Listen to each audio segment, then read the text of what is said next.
would remove a number of legal protections that you currently have under the Conservative 2023 Legacy Act. The bill had its second reading some months ago, but the government have not brought it forward to the committee stage.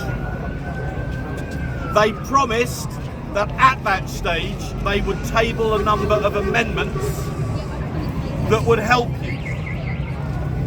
But after months of talking to your regimental associations and others, these amendments have still never appeared. So for the bill, we still haven't got beyond the second reading in the Commons, and it hasn't even got anywhere near the Lords yet. Because the parliamentary session is due to end this week, any bills which are unfinished at that stage automatically fall, unless the government put down what is called a carryover motion to carry those bills over into the new session of Parliament. Roger so far, yeah? Yeah. Right. So, the carryover motion to keep that rancid bill alive is being voted on this evening. There will be a 90-minute debate followed by a straight vote on it. The debate will be led for us by my colleague Alex Burkhart, the Shadow Northern Ireland Secretary, supported by James Cartledge, my boss, the Shadow Defence Secretary, and myself as the Shadow Armed Forces Minister. The real Armed Forces Minister, Al Carnes, won't be here because, as some of you may have read in the papers, he's suddenly very busy elsewhere. Got no bollocks. Correct. We will vote against this rancid bill being carried over tonight. I give you my word. We hope that the Liberals and others will be with us. But there are 400 Labour MPs. So if they all vote for it, realistically, it would go through.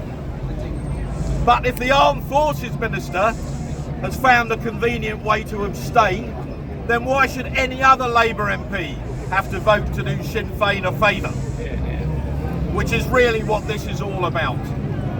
So the timings are, we will have debates on two other bills. There's also an urgent question, there's a statement. The net of that is, my best guess is that the debate on the carryover will begin at somewhere between 7 and 8 p.m. For those of you that want to stay for that, if you let me know afterwards, we'll make arrangements to get you into the Strangers Gallery. You can get some refreshments once you're into the estate, and then you can stay and watch the debate and the outcome. I realise that not all of you will be able to do that, but we wanted to make that facility available to those of you that do. To summarise, before I ask David to read out the statement, to us it's very simple. You upheld the rule of law. To some extent you were piggy in the middle for years, for decades, between two warring communities. In short, you defended us. So we as MPs see our duty as to defend you. Benjamin Disraeli once said, thank you, Benjamin Disraeli once said, we may not win the vote tonight, but we can win the argument. And that is absolutely what we intend to do on your behalf. Thank you for your service. Thank you for being here. We're going to go in there in a few hours and argue our hearts out for you, because it is the least that you deserve. Thank you very much.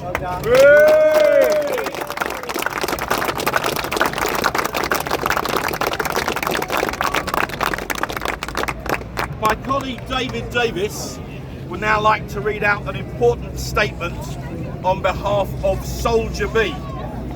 Many of you will understand what that means, but I'll leave it to David to give you the context and to then read the statement.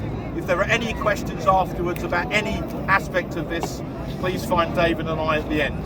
David, over to you. Thank you, Mark. If you can't hear me, put your hand up, otherwise I'll just keep shouting. Soldier B asked me to read out the statement. I'm going to read out in a minute. Soldier B was an SAS soldier who was involved in the Coke firefight. That's I'll talk about in a second. I've known him for 30 years. He's asked me to do it. And he was a part of a team I sent out, a hostage rescue team I sent out to Colombia in the mid-1990s, and I've had lots of dealings one way or another with him since. So that's how come I know him. At Coke, what happened was the IRA planned to kill a UDR soldier who was unwise enough to meet his pal every morning at 7 o'clock in the same car park, sort of an invitation. Anyway, we found out they were going to try and kill him. We replaced him with an SAS soldier suitably padded up to make him look like a civilian, and there was a firefight. The IRA shot at the target soldier, and then our people had to intervene, the SAS had to intervene, and they all got killed. Soldier B shot the driver who was trying to drive them away, and the driver's family then judicially reviewed, effectively appealed the hearing of a coroner's inquest, and then when they lost that, appealed that. So Soldier B faced 3 long appearances in court, and this is important because this is a rehearsal for what will happen to lots of other soldiers, if this bill goes through and becomes law. And Soldier B is a pretty tough character.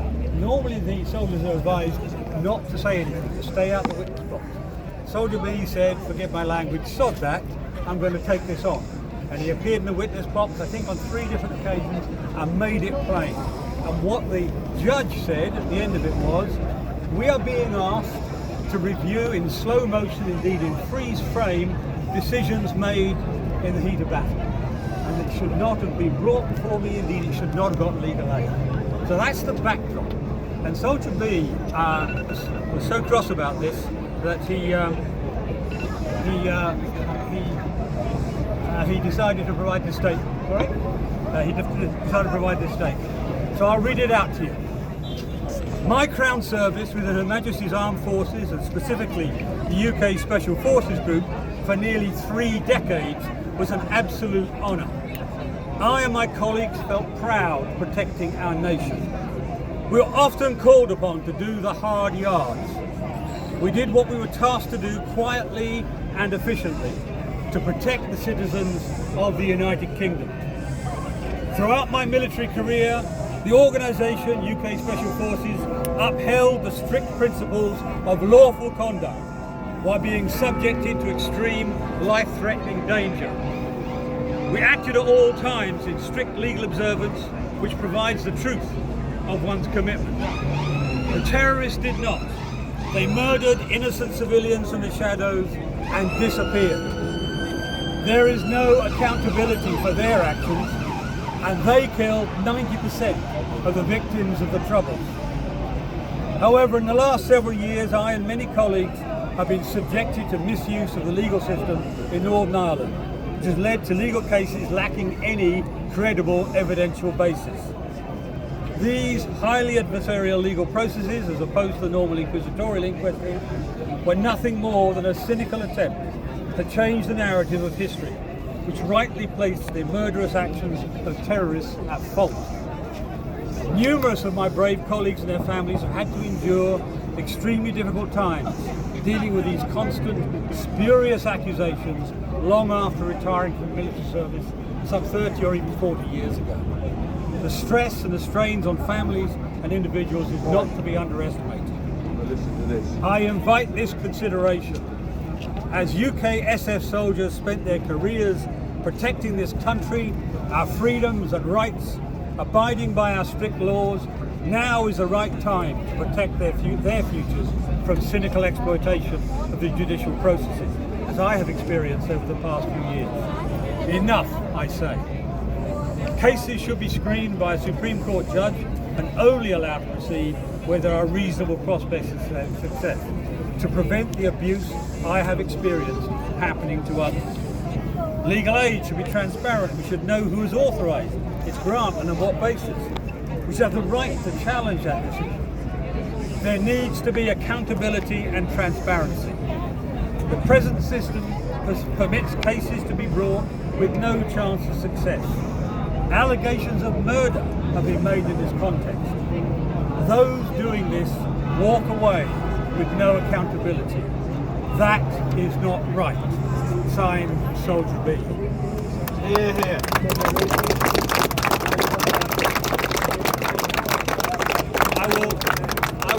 I will make one other point.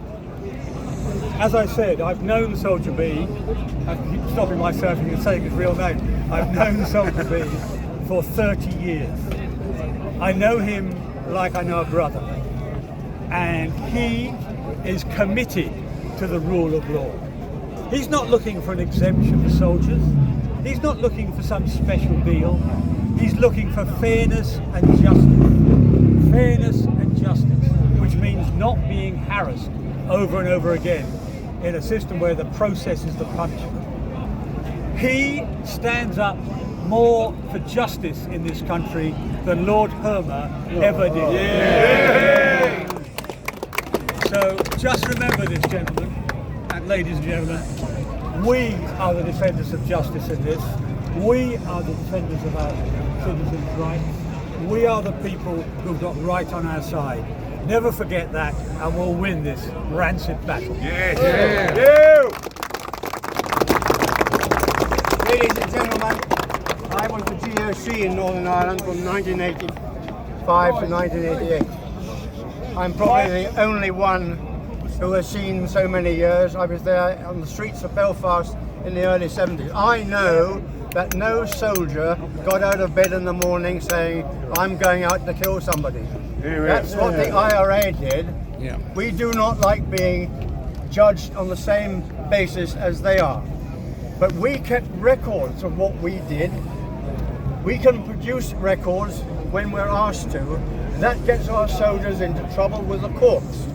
You can't get anyone to give evidence against the IRA, and they have no records of themselves which they would be able to produce in court. It's a very unfair system. So thank you to our parliamentary colleagues here today, first of all for being here, and secondly for determining that they will go ahead and fight this bill as long as they can. Let's wish them all success. Thank you.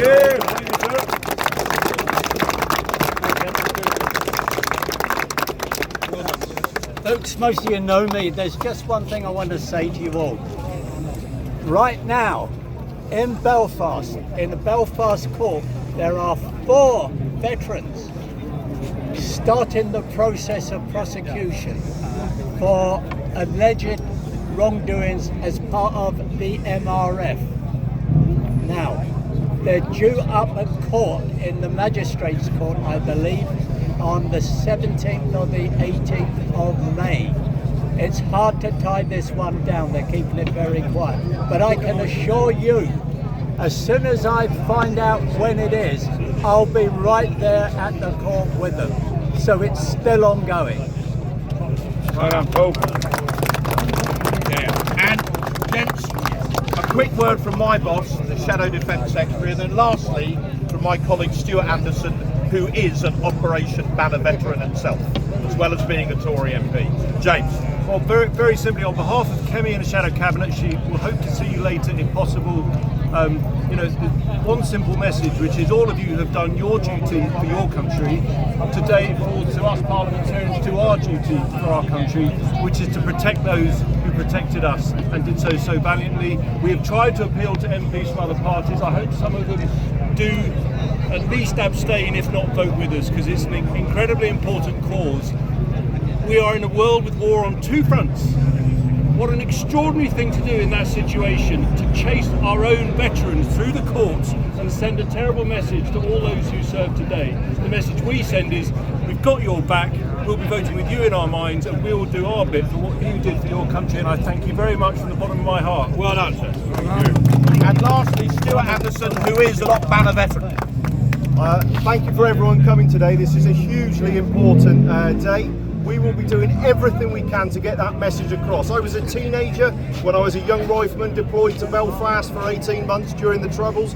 I'm going to try and get that message over in Parliament This isn't about a bit of legislation. This is about people's lives that are getting destroyed through this legislation. There is no reason for them to carry it over. There is no reason for them to bring this to court, to bring this to Parliament, and we will keep fighting as we did. I fought in the last Parliament with my colleagues to ensure this went into legislation where we protected veterans, and we will keep fighting to our last breath to do this.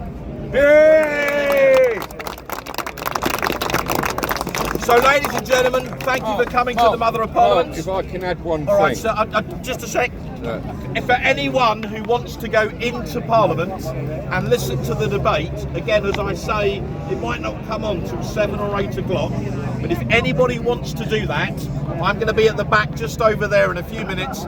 Come and let me know, and we'll make sure we organise that for you. It's your democratic right to go into the Strangers Gallery and listen to a debate in Parliament. So if you want to hang around for a few hours to exercise it, we will facilitate that for you. And we're going to give the last word to the Parachute Regiment. Crikey. No change there then. When we met with Al Khan's and the Northern Ireland office in November, they said that the 23 bill was repealed because of the families. So I let them hang themselves, and the families turned out not to be military families. My brother was disintegrated at Warren Point in the first bomb. I'm a family member. They've never spoke to any military families, and there's never been any justice for military deaths out there. They now got 108 guys, it's hanging over them to be prosecuted in Northern Ireland, mainly from Special Forces. So what we all need to remember, and we have to get out to everyone, it's Northern Ireland veterans today and the rest of them tomorrow. Exactly. Once the legal precedent is set, they will use it time and time again. Time to fight, gentlemen. The only problem we've got is they've got 50 years on us. They've been listening to their civil rights lawyers, the Finucane people. They've got 50 years on us. We need to pull our fingers out our backside and fight. Thank you. Thank you very much for coming, ladies and gentlemen. You made your point. Thank you very much indeed.